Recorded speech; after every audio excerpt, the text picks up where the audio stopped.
How to download and install Taobao shopping app. Firstly, open Play Store or App Store on your device. In your Play Store or App Store, go to the search bar on the top. In the search bar, search for Taobao. Once you have searched for it, then on the result page, you will see the app. Click on the Taobao app at the very top. Now here, you will see the application. To install, simply click on the big install option. The size of this app is 146 MB.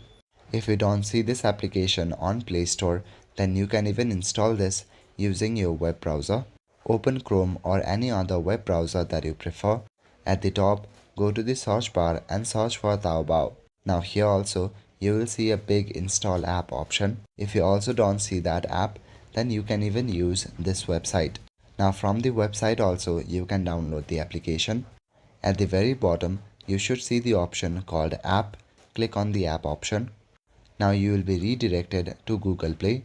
Here, click on the Install option to install the Taobao application. That's all for today. Thank you.